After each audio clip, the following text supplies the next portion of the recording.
good morning, ladies and gentlemen, and our online audience. My name is Grace Njoroge. I am the technical director leading the program work on the Masiko AgriFin program. The Masiko AgriFin program works with ecosystem players, private sector organizations, public organizations, and other players to design, deliver, and scale digitally enabled services for smallholder farmers. As Ram has introduced the session, we will be talking about, or my panelists here will be talking about how do we offer digital solutions for smallholder farmers, and specifically honing on digital advisory services. The backdrop of the session is, as we all know, and this is not, the statistics are not new for any of us, the agricultural sector in Sub-Saharan Africa is characterized by a large number of smallholder farmers. About 80% of the population is made up of smallholder farmers, and they consume 80% of the food that we consume in the region. We also know that demand for food is growing, and the smallholder farmers that we rely on are struggling to keep up with demand. Some of the factors affecting production and yields include climate change, the effects of climate change. Another thing is under-resourced extension services, that farmers have relied on extension services that have really not evolved with the number of smallholder farmers that have grown over time. And there are also other systemic challenges. Digital platforms are emerging as a scale pathway to address these challenges, offering opportunities for agricultural innovators to deliver localized solutions for agricultural advisories and other personalized services for smallholder farmers. However, achieving comprehensive solutions for farmers requires the collaboration of various institutions within the ecosystem. And so this session will focus on identifying the primary challenges within the sector and discussing collaborative strategies to address them. I am pleased to introduce my panel today. I will just give short bios on each of them. There's Matthew Zogola, who's the second from the right. He's a customer success lead at Agribora. He has over 7 years experience facilitating integration of digital tools within the agribusiness sector in Kenya.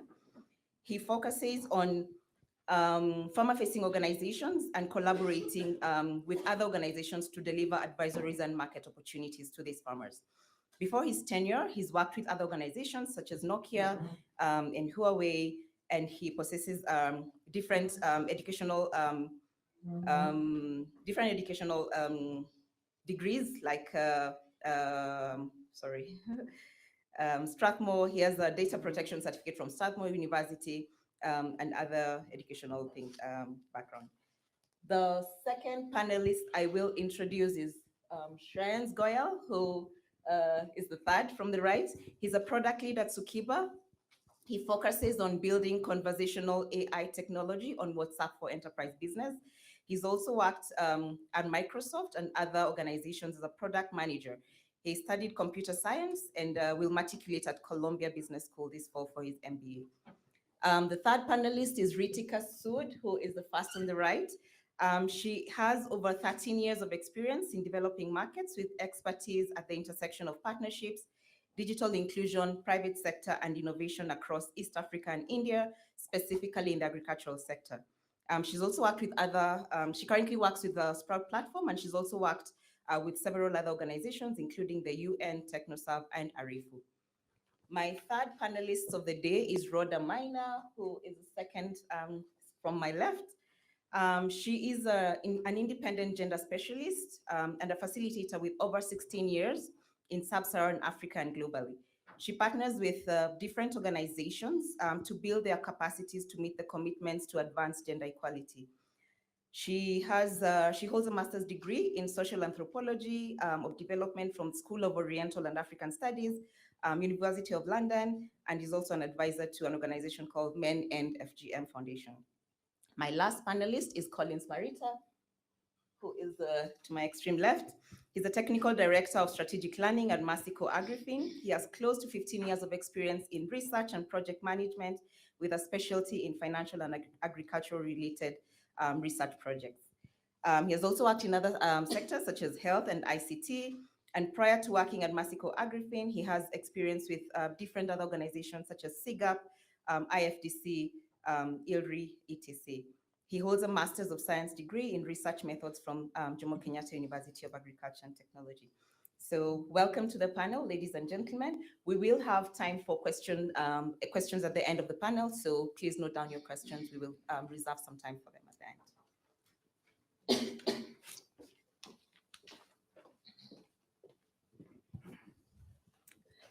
Thank you for accepting to join the panel, and we really are looking forward to the discussion today. I will start off with Matthews. And the question probably to start off this discussion, we're talking about localization, we're talking about digital advisory, we are referring to a digital village in our session title. So probably you can start us off by just talking about how digitizing advisory services is accelerating your work at Agribora. What can be done to reach and support more farmers, and specifically women smallholder farmers? And there's also a research that you referenced that has been done by 60 Decibels, so probably you can talk about that as you tell us about Agribora and how digitizing is accelerating your efforts in reaching smallholder farmers. Morning, everyone. I was just confirming the time. So I'm Matthew Zogola. I work for Agribora, currently championing the implementation of digital tools with the smallholder farmers in the greater western part of the country. We have developed an internal tool, a messaging platform that we are using to disseminate agricultural advisories with the smallholder farmers. This technology, I can tell you, if you look at, let me just give you a background information. If you look at the advent of smartphones around 2010, 2009, when the phones came into place, some of us were saving our contacts in the books. Then eventually we started saving them on the phone. So what this technology is doing is to help us build farmer records. You heard Dr. Akuku talking about digital farmer records that they did at Calro. So with the technology, we are able to put up records, including geo-coordinates of the farms, picking bioinformation of the farmer, so that a farmer can actually, you can actually profile a farmer based on what they're doing. And this is something that you cannot do if you are running analog systems. So with the technology, we are able to accelerate our processes, streamline our operations, and make our work easier. We are able to share market information with the farmers by telling them about available inputs, about market opportunities for their outputs. And then for women, youths, and even people who are in agriculture, we are using technology. Most of the time, we use technology to support women groups to access financial information, which is available on the Sprout content. And then lastly, without taking much time, we did a survey, or 60 Decibels conducted a survey with some of our farmers from February up to March this year. We had targeted, actually they are targeted to conduct a survey with the 1655 farmers, but not all the farmers picked their phones. So they ended up doing a survey with almost 300 farmers.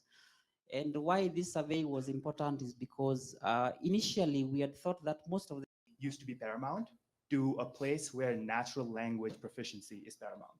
So you don't need to be technically proficient to have access to all the data and information that you might need to be a great farmer or just grow your business as a farmer.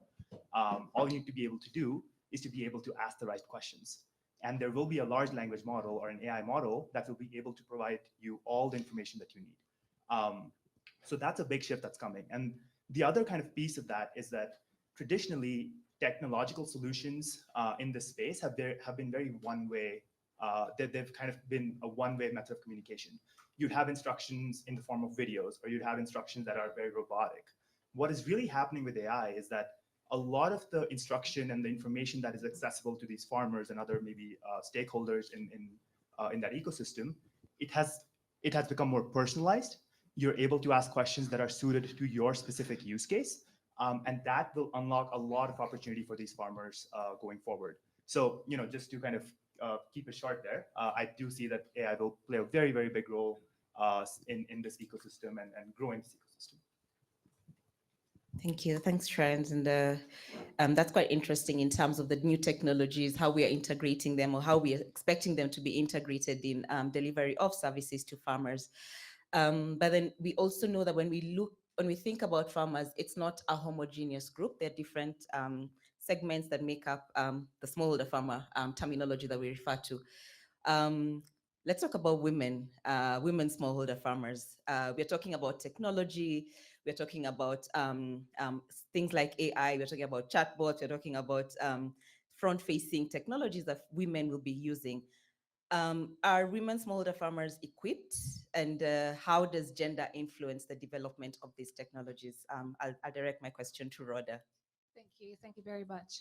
Um, uh, the disparities around how uh, women are included within digital spaces and so forth are quite pronounced and still are. And this is particularly emphasized in rural spaces where digital literacy is much lower, access to smartphones is far more limited. For instance, in Sub-Saharan Africa, there's still a disparity of about 13% between men owning mobile phones and women owning mobile phones, for instance, and even less owning smartphones. The issue on digital literacy is one which is a critical barrier to the inclusion and access and uptake of digital tools and usage still. And obviously pronounced more in low-income regions, in different rural areas, which of course limits their ability to be able to take up, utilize, and increase their productivity with these different tools and technologies and so forth. So in fact, we're still seeing a very big disparity around that. Another issue as well that has been uncovered is an issue of awareness of the information and these digital tools. Again, this is very gendered. What we're seeing from research is that women, in fact, generally receive and get the information from male counterparts or spouses or relatives and so forth, which of course delays uptake of these digital tools and etc. So they are still very big gender disparities. There's also the issue of affordability and time use and how women use their time um, uh, uh, with regards to the productive roles and their reproductive roles within the household as well. So there are multiple challenges and barriers which are still impeding on women's ability to really utilize all these tools and technologies which have been developed within the space, particularly in rural regions. Thanks, Rhoda. I think my follow-up question to that would be, how do we design better? What are some of the strategies that different organizations should keep in mind as they're designing products for women? Do you have a cheat sheet that you can share with us that will help us include more women? Well, one of the key points that again is quite important is preference and understanding what female users in particular require when we're thinking about issues around language, for instance, when we're developing products, when we're thinking about the product journey. How are we engaging with different types of female segments and how they engage online, how they engage with different tools, how do they engage with different applications and so forth. These are actually quite critical, and hence it's very important to understand the different behaviors of different social segments of women and thinking about things like age group, literacy level, geography, issues such as access to the internet, issues such as access to data and bundles and so forth. How are we representing our products in a more inclusive way? Are we considering persons living with disabilities? or are we excluding them as we're considering how we're developing tools and products and services? Thank you. Thanks, Rhoda. I think those are quite some important points for different stakeholders and different providers to think about as we're thinking about designing for women. So I will move my next question to Ritika, having heard from a provider, an FFO, a tech provider, a gender specialist. What do you envision as the future of the Agtech ecosystem, specifically because, and especially because in your position as Sprout Partnerships Manager, you are in the middle of working with different organizations, both public sector, private sector, research organizations. What do you think, in your opinion, is the future of the Agtech ecosystem? Oh, well, thanks. Thanks a lot for that question, Grace. So I very strongly think that the Agtech ecosystem currently is undergoing a paradigm shift. And the two things that are impacting this is, of course, the AI revolution that's happening. And of course, we have the tech expert from Sukiba speak to that, which I'm not really going to go deeper into. But the second thing here that we right now that is impacting this paradigm shift is the need for collaboration and partnerships. So if you, and let me qualify that. So if you look at smallholder farmers on an everyday basis, or rather, let's say through a growing cycle, typically they would be interacting with anywhere between 10 to 12 different stakeholders across the supply chain or the value chains.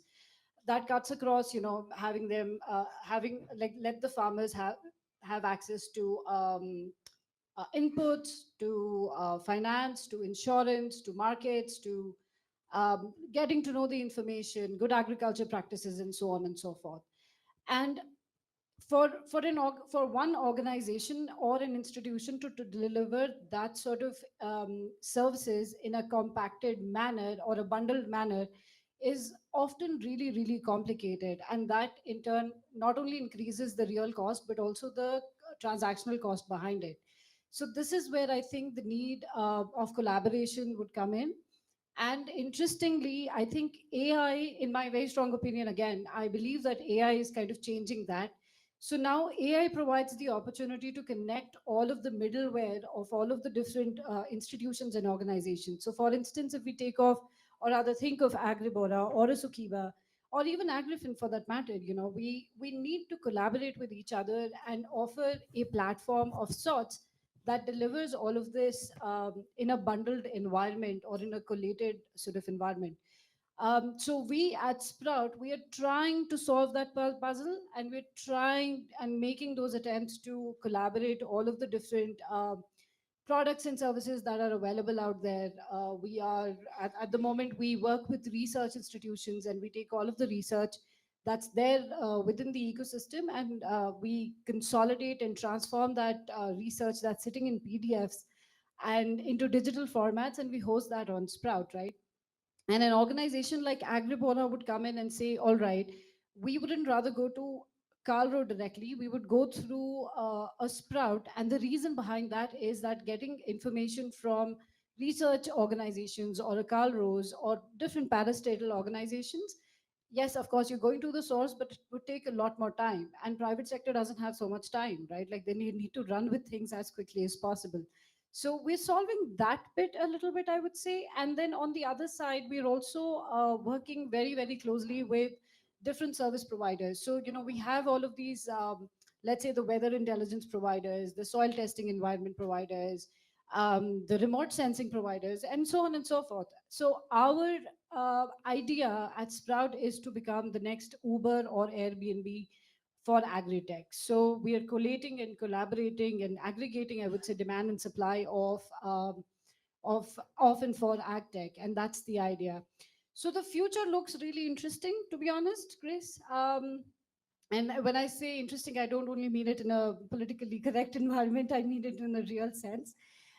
There's a lot of different changes that are happening, as I previously mentioned, and AI is going to be defining that. Like, think of AI as something that was happening, let's say, 10 years ago with the digital transformation. So 10 years ago, we were all discussing digital transformation, the use of feature phones. And now it's a very, very interesting, I would say, statistic that Matthews mentioned here, that almost 60% of the farmer base that they had interviewed had smartphones. So again, if we drill down into that, there are two different ways to think about it. One is that, all right, there is smartphone accessibility that we see out there. However, how is that being substantiated or complemented through and by the cost of data? I think that's something that it's more nuanced than that. So now that's something that I'm not exactly confident about, I would say, in the current state of affairs. But I can only imagine that this would also shift and change very, very quickly. So yeah, the future looks really interesting, and the ecosystem has to come together. So let's become the next aggregators, and let's become think about mergers and acquisitions in this space, and reduce the cost of delivery of products and services to the ecosystem and the smallholder farmers eventually. Thanks.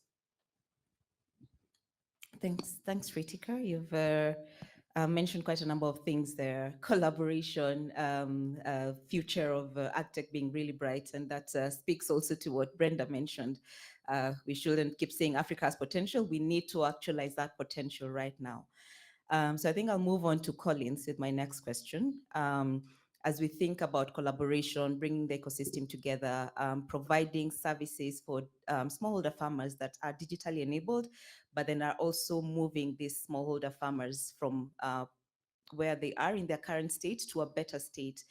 What are some of the ways that AgriFin as an ecosystem builder is working to bring all the stakeholders together to offer services for farmers? Thank you, Grace. And greetings, everyone, and the ones joining online. As Grace has mentioned, I work for the AgriFin program, and we work with public and private development organizations to develop digitally enabled products for small-scale producers. So we partner with like-minded organizations, but in the spirit of solving problems and coming up with solutions, we also learn a lot from what the ecosystem is experiencing, and we try as much as we can to introduce solutions that can increase efficiencies in the ecosystem. One of them has been talked about, and Ritika has mentioned it. It's Sprout, and it stemmed from our experience during the pandemic and during the locust invasion, where we needed to have a coordinated approach on how we approach smallholder farmers. So we had to bring in different partners to be able to know what kind of content can we share as validated content to smallholder farmers.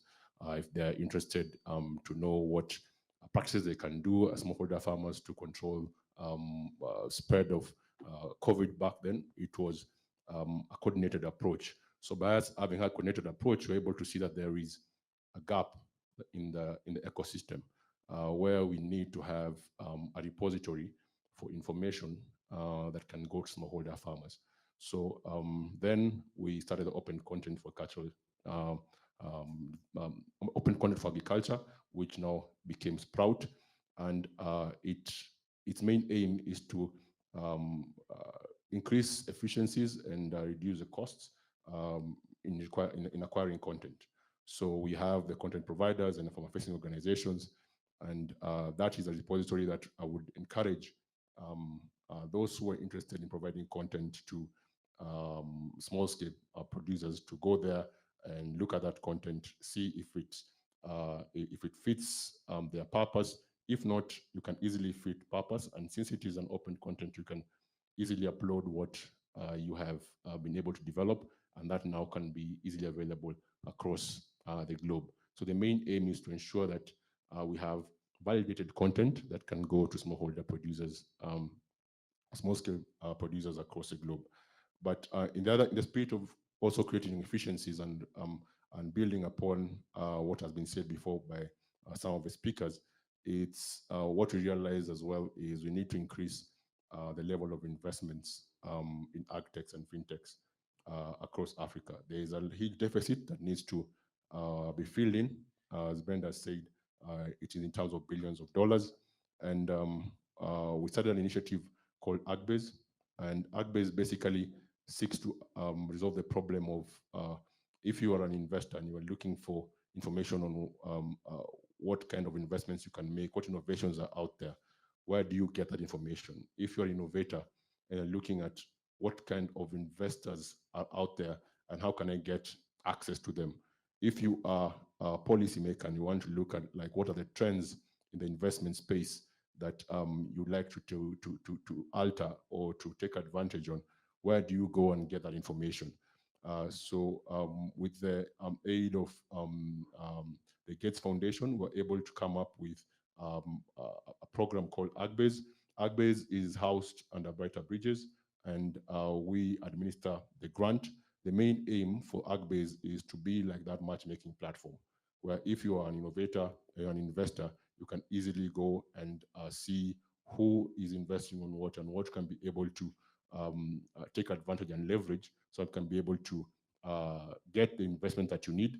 And if you need information about what kind of market you're operating in, what kind of policy and regulatory environment exists in a particular country, it will be the same platform. And in the same breath, I'd like to now also encourage the participants in this particular forum is we all have our own sets of information in terms of what we want to invest in, what we want to our innovations to get funding from. This is a particular forum where you can be able to go and see and be able to identify the opportunities that are out there. And we hope with this intelligence platform that is actually run through new technologies like artificial intelligence. It picks what investments are happening across the globe, and it gives market insights and investment briefs that can help in terms of making those decisions. So this platform and the Spot platform, what Agrifin now has gone outside of its main mandate in terms of just giving technical assistance, but trying to solve the ecosystem problems that are being seen in the region. So we hope by us doing this and collaborating as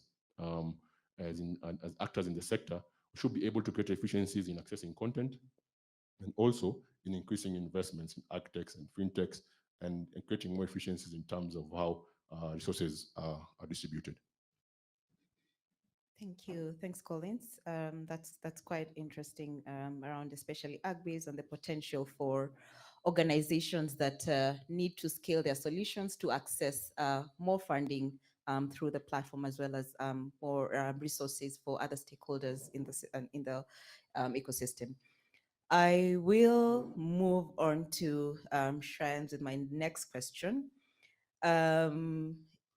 Just thinking about chatbots, thinking about conversational AI, it sounds quite fancy for the smallholder farmer.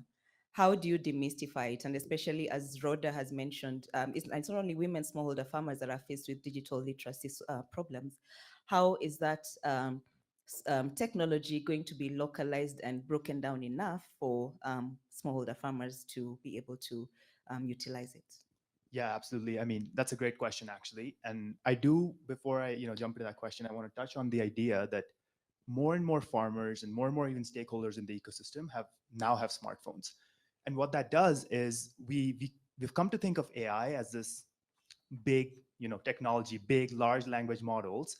But actually what's happening, and this is happening at all tech companies that you see in the Bay Area, across the world, even Apple and so on and so forth, is this idea of a small language model. It's not just that you can do AI with a large language model, you can use small language models and federated learning to actually enable AI-like capabilities in every single smartphone. The way that it works, and allow me to be a little bit technical here, and I'll promise I'll connect it back, is you have this idea that you can have a large language model and it needs to sit somewhere where someone is maintaining it, and somebody needs to interact with it. But actually what you can do is you can break up the large language model into smaller chunks. And you can store those parameters and chunks into each smartphone separately. And the data that that smartphone collects can be used to train just that small chunk of the model that sits on that smartphone. And all that information can then be transferred back to a larger kind of repository that is maintained from time to time. What that unlocks is you don't need a lot of compute at a single place. You don't need a lot of kind of information to sit at a single place, it decentralizes the AI. So every farmer or every stakeholder that might have access to data, to their personal data, can now actually train their own AI model and actually get access to AI or data from other smartphones in a privacy-focused manner as well. So to your point, when we think about how a lot of these farmers in the survey already had smartphones, we've already started to unlock these capabilities for these farmers. So now they can have a decentralized AI model that you can interact with a technology like WhatsApp, which also exists on basically every smartphone outside of America, basically. So I think that is going to be really incredible. And what that does is you can have this AI model that is trained on a variety of data. You can have PDFs that are hosted on Sprout. You can have climate data that can help with mitigation and resilience. You can also have information to educational content, which now anyone can access anywhere and can do it in a very personalized and privacy-focused manner. So I personally see that that's where conversational AI will become very huge. The rise of these small language models and not just the large language models that we've come to kind of see in the news and the open AIs of the world. And this is already happening. So a platform like Sprout can really come in handy, where we can have this data kind of be collected from various small stakeholders or every single stakeholder, and then create a concoction of sorts that feeds into a larger model, and then everyone is able to access it without even having the compute or the resources that are necessary. So we've really unlocked this level of access, and this is already happening in other parts of the world. That sounds quite interesting, and thanks for demystifying that. I think when we think about AI, we are like, okay, how will this eventually translate and benefit the farmer? It looks too big to be broken down, but thanks for breaking that down for us. I will move to Matthews with my next question. Think about the smallholder farmer again, and some of the services that they need, especially in the face of climate change and building their resilience. How can different stakeholders come together to offer farmers more resilience in the face of climate change? Thank you for that. So before I get into answering that particular question, I want to take a step back into what Ritika was talking about. And that was on how difficult it is for a smallholder farmer to access data, mobile data. If you look a few years back, the cost of data, like 1 GB, it used to be around 250 shillings. I think it has come down to 100 Kenyan shillings, but within 24 hours.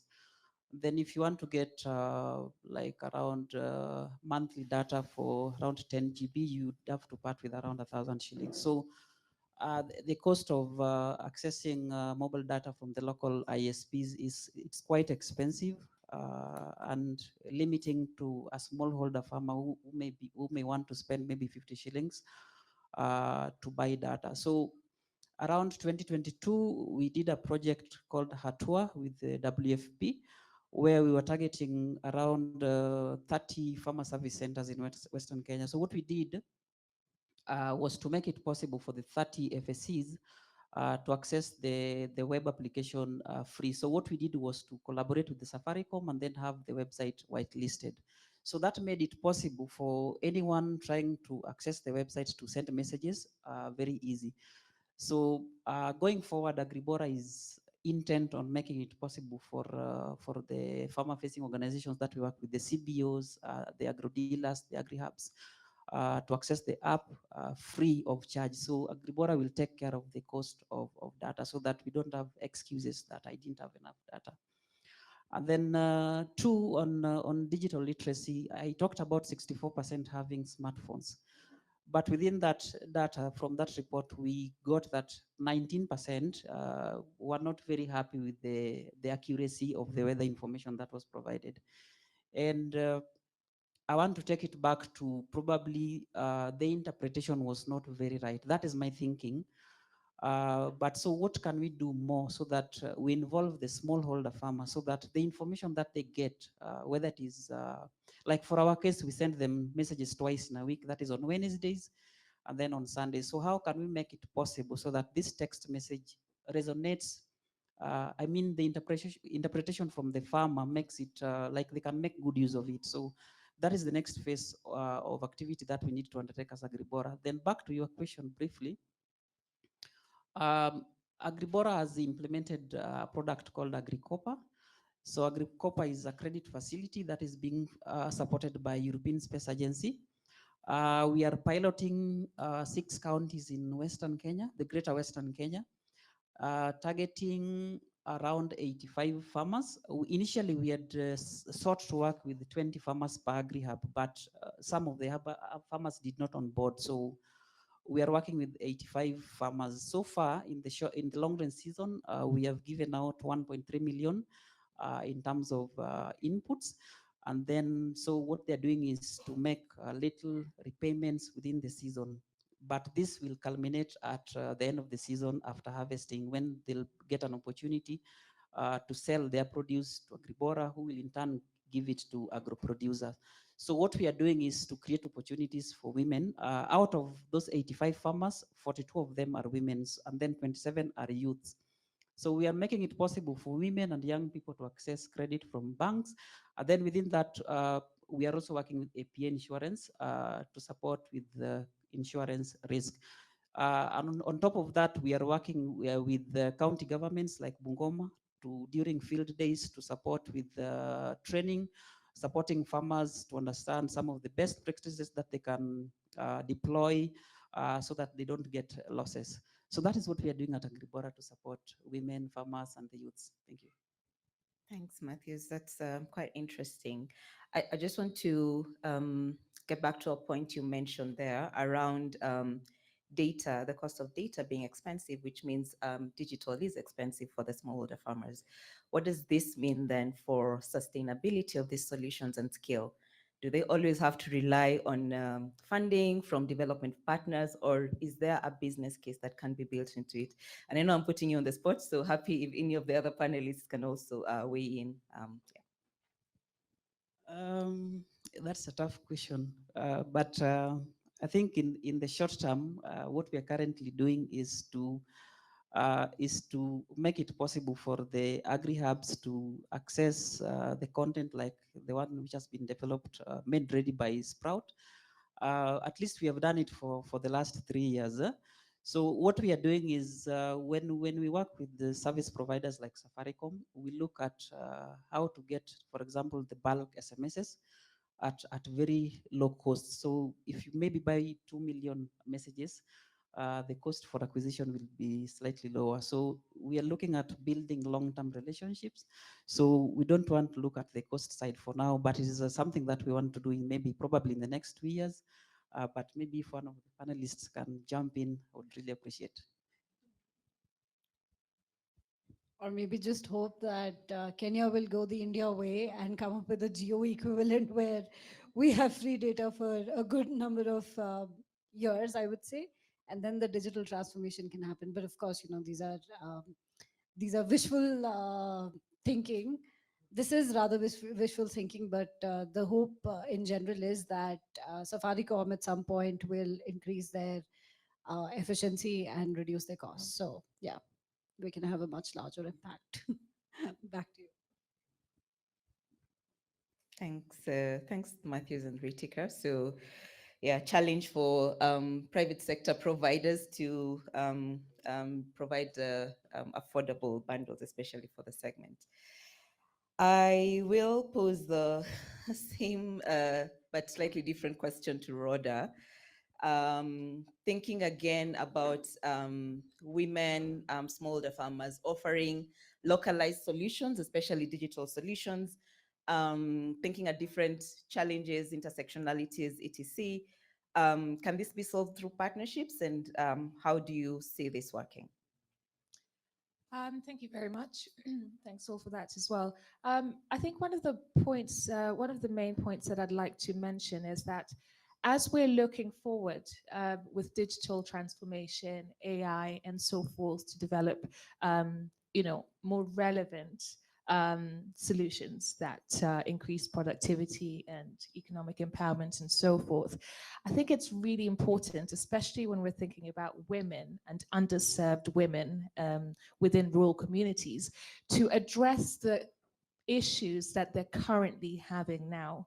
Because what we risk is, in fact, creating a further divide between the underserved, who still, for instance, might not have smartphones, who might be at a highly vulnerable for multiple reasons. They might be in single parent households and so forth. And so, in fact, even for instance, data might be used for other purposes. Funding or finance might be used for other purposes, such as caregiving and so forth. So it's really important for us to address through partnerships and so forth, and through data and evidence, solutions that address the existing challenges that women, especially the most vulnerable, are experiencing now. Otherwise, we are going to be leaving quite a substantial segment of women across the country behind. So it's really important to consider that as we're looking at future solutions for those who have the capabilities to be able to take those up now. I think that's a key point to make. In terms of partnerships, the collective action that can be put together is investment in further understanding what the contextual needs are of different social segments of women. When we talk about gender, it's not just about women, though. It's women and men. I think that's a mistake that we tend to make. So it's really understanding what the different social demographics are, and what their needs are, and what those intersectionalities are. How does age influence behavior and digital usage and behavior, so forth? How does digital literacy and level of education, how does your household status influence your time use on mobile devices and so forth? And by doing so, then you're able to develop the necessary and the appropriate profiles of different segments, and develop the right tailored solutions and that reflect the needs of these different segments. So it's really important to understand that smallholder farmers are not homogenous. They have different needs. They are represented in different parts of the agricultural value chain, which will also influence their needs in terms of products and services. How are we actually consolidating and tailoring those different products and services based on their needs? This, of course, will then influence how they take up the digital tools, how they engage, how they build trust with the products and services and the organizations who are on the ground and facilitating training and so forth. So exploring that and ensuring that that's not an afterthought, to understand how different segments and demographics behave, what their challenges and barriers to digital uptake are, and how their lived experiences influence their behaviors, is really critical for partnerships and collaborations. Thank you. Thank you very much, Rhoda. I think that what you've said really emphasizes the point that Ram made. Fall in love with the problem, not the solution. So really understand the problem, but then also understand the users of your solution, the potential users of the solution. So I'll pause here with the questions to the panelists and turn the mic over to the audience. See whether there are any questions from the audience. People can raise their hands and I can quickly run through the microphone. Or you can use the microphone on your variables here. Oh, this one there. Please. Okay, let me just bring this.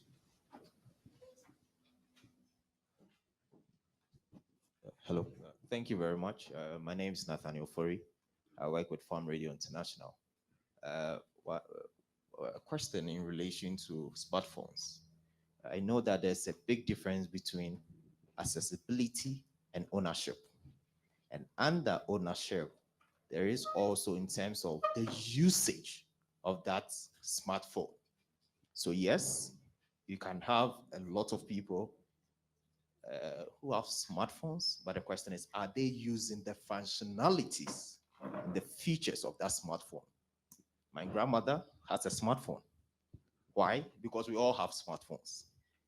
Not because she wants to use the functions and the features of the smartphone, but because we all own it, she wants one. So the question is, how are we moving away from just having a smartphone and using the functionalities and the features of that smartphone when it comes to smallholder farmers? Thank you.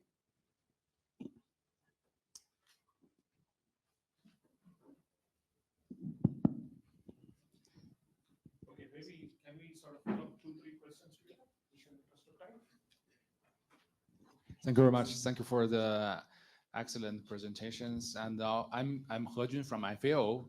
So I have a question. Considering there are many service providers, like the panelists there, on behalf of your organization or company, so I would like to ask, considering the data source of the information or the data you are providing to different small-scale farmers, is there any difference of a data source? For example, so some data from this expert or from this platform. So is there any integration, maybe from the government or from collective action, to ensure the data are accurate, professional, and to ensure that there's no conflicting, I think, confusion would bring to the smallholder farmers to understand how to use the data to guide their harvest or planting, their decision, as you mentioned, highlighted by different panelists. Thank you. Maybe we'll take one more, and after that, we'll go for another. Okay, thanks. I just the study that so many farmers have smartphones. The data, in my experience, on a project we did in South Africa is one thing. The much bigger problem was that if you want to install an app, a lot of farmers' smartphones are actually quite cheap smartphones, and they would have to delete Facebook. So as a small new app, you know, a lot of people don't want to do that because also Facebook is a news social network plus very famous. So my question is, how do you compete with that? And did the study go into more depth? Because to be honest, the amount of smartphones, my experience is very widespread, but doesn't tell you a lot about actual penetrating down to the person on the ground. Thank you. Those are 3 very excellent questions, and I will hand over to my panel to answer. So the first one is around accessibility versus usage of smartphones, which is, I think, a bit related to the third question around competing apps that these farmers already have on their phones, and what do they prioritize over what's giving them information. And then there's one around data source and accuracy. Ritika, do you want to start? Sure, happy to. So as regarding data and regulation, I think it's a country level, policy level, regulatory issue, and each country comes up with different regulations around it. So for instance, no organization or institution in Tanzania can push out content to the farmers without having it accredited by the Ministry of Agriculture. And similarly, in Kenya as well, there are mechanisms that are in place in collaboration with CALRO and the MOA here.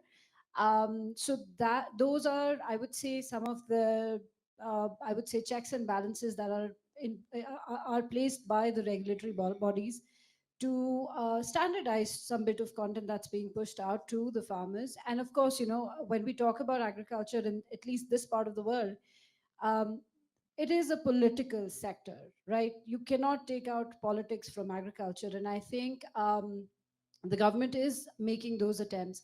But that said, of course, I completely agree with you in your question. It's not at a level where it should be. There has to be some level of policy interventions which makes it different. And I think all of us here in the room are very well equipped to make that advocacy case, make a case for advocacy and like push that forward. So yeah, that's one. Just moving on to the first question, and I'm sure that's something that all of us can answer as well. So the question was around the usage of smartphones. Yes, everyone. Well, most people now do have smartphones because those have significantly become cheaper. But one could argue the same thing. Let's say 10, 15 years ago, when we were shifting from, let's say, Nokia 1100s and 3100s, how are we going to change our habit of touching the buttons and using the phones with the buttons versus, like, swiping left and right or whatever that is. The touch screens, clearly I explained Tinder. I'm married though. But yeah, so it is going to come through.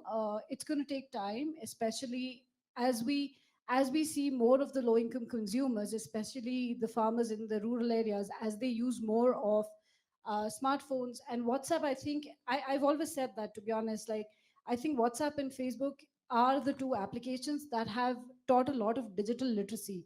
I literally have a lot of the old people that I've seen across are sending each other like forward messages and videos and stuff. So they actually know the basic functionalities.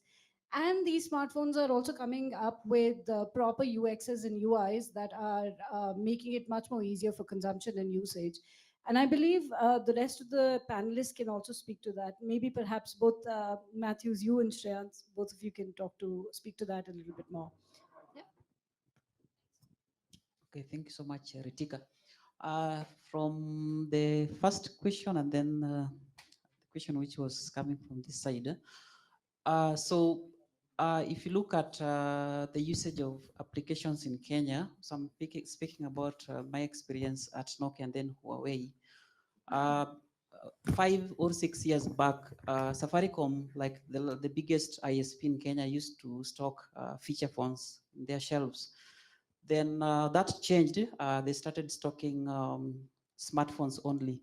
So what they were trying to do is, from their own internal research, was to drive the local consumer from using feature phones into the smartphone market. So if you look at some of the phones that they have on their shelves, they are as cheap as 6,000 Kenyan shillings, the Ineos and the Itel and the Technos and the rest.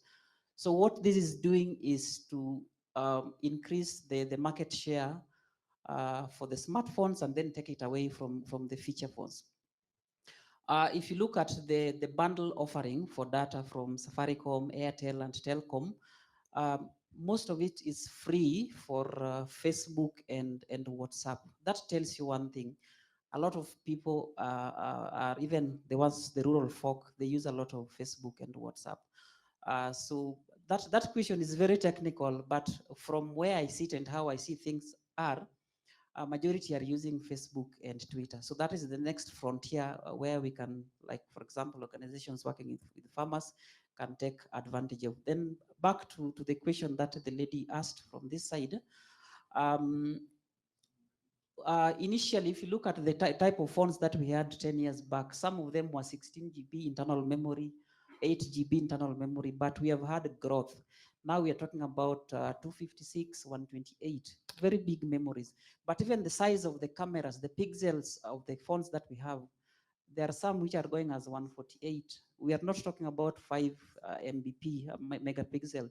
So what this is doing is that if you're looking at a phone maybe in the mid-range of around 10,000 shillings or the low level 6,000 shillings, you'd be getting 32 GB internal storage and maybe 3 GB or 2 GB RAM.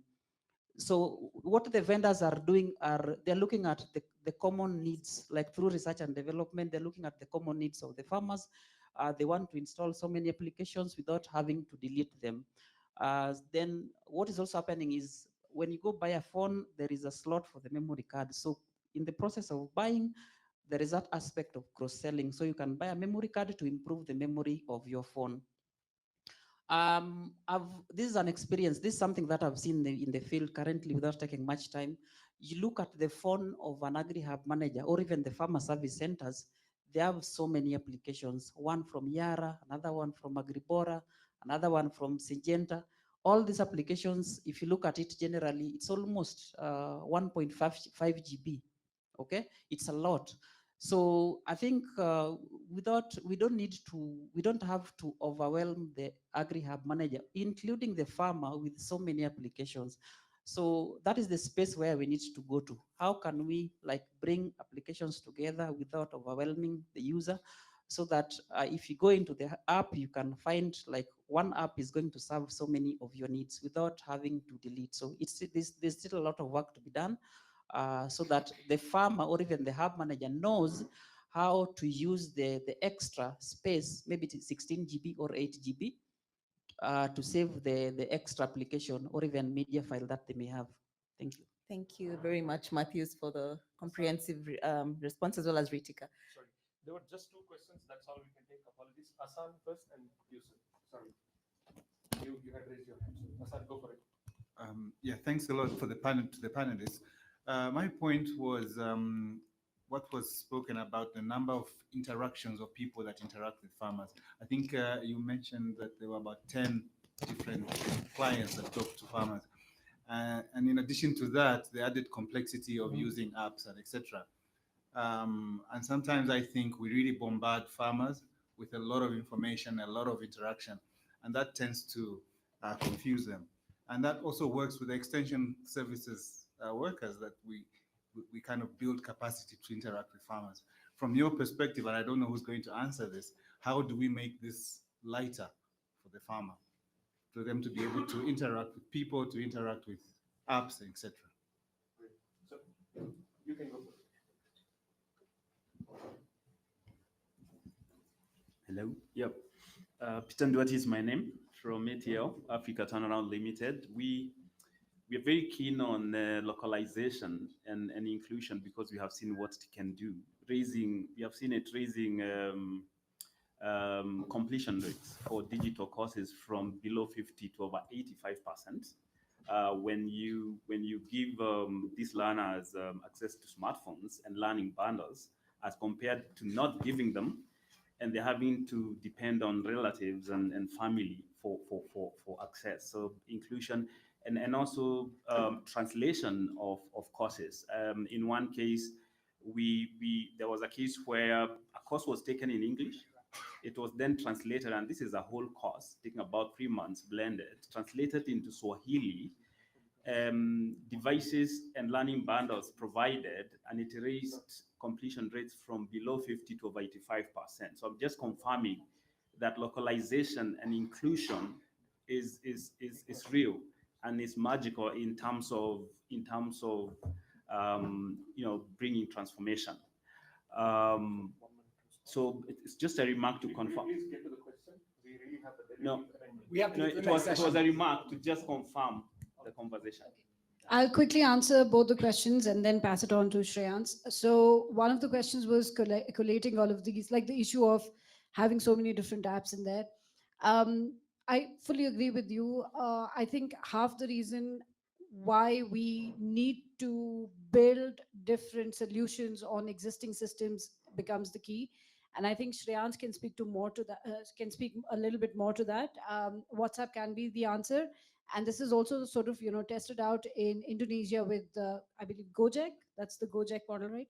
Gojek as a super app. And then to answer your question, I'm sorry, I kind of lost that, but I'll pass it on to Shreyans. Thanks. Yeah, absolutely. I mean, I think it's a real problem. Even at Tsukiba, early on, we faced this problem where we tried to develop our own app. We try to, get people to download it, and then they'd have to remove it because they don't have any data space. Which is why I am personally pretty bullish on WhatsApp as the medium for communication, for AI, all the different things that are necessary to kind of grow the ecosystem today. I also do want to mention, I think I'm a big fan of kind of looking at these cost curves for when it comes to data, smartphones, storage, and kind of comparing long-term trends and seeing how is it kind of working out, right? So if you look at these cost curves and long-term trends, the cost of storage data and all this kind of stuff has really reduced over time, exponentially, actually.